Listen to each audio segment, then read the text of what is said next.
Արիստոտել։ Մանկուց ես այնքան շատ բան եմ սովորել քեզնից։ Քո փիլիսոփայական միտքն ինձ դարձրել է ավելի խոհեմ, օգնել բացահայտել իմ ներուժը։ Այդ ներուժը կանխորոշելու էր իմ գիտական ապագան։ Գուցե զարմանաս, բայց քո գրքերն են ինձ սովորեցրել սիրել գիտությունը։ Ես վստահ քայլերով առաջ էի շարժվում, նպատակ ունենալով մարդկությանը փոխանցել այնպիսի գիտական ժառանգություն, ինչպիսին դու ես մեզ թողել փիլիսոփայության ասպարեզում։ Հենց այս շարժառիթն էր գուցե, որն ինձ հետագայում պետք է դարձներ Նոբելյան մրցանակի կրկնակի դափնեկիր։ Փարիզի համալսարանի առաջին կին պրոֆեսոր։ Կյանքում ոչնչից չպետք է վախենալ,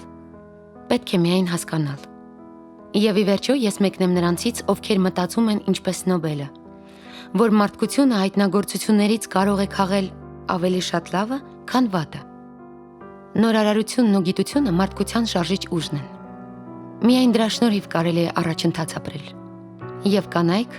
մեծ դեր կարող են ունենալ այս ոլորտում։ Իմ բարեկամ Զապել Եսայանն ինձ ուղղված նամակում գրել էր, որ կանանց հզորության ալիքն ուժ գնանում է։ Այդ թվում նաև Զապելի հայրենի հողում, Հայաստանում։ Ես ուրախ եմ լսել այդ լավ լուրը։ Գիտեմ, որ Հայաստանը շատ է ուզում լինել նորարարության հանգույց տարածաշրջանում։ Հայաստանում այդ գիտական ներուժը կա, եւ ընթացիկ ծրագրերը դրա վառ ապացույցն են։ Ինչպես օրինակ Հայաստանում ստեղծվող ԵՄ ԹՈՒՄՈ ինժեներական եւ կիրառական գիտությունների համալիրը։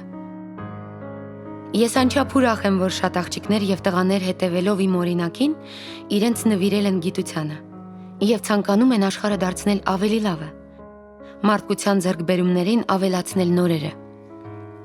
Ինչպես քո երկրում Հունաստանում, իմ երկրում Լեհաստանում, այնպես էլ Հայաստանում գիտության դերի բարձրացմանն ու արժևորմանն ուղղված տարբեր ծրագրեր են իրականացվում։ Այդ ծրագրերին ակտիվորեն աջակցում է Եվրոպական միությունը։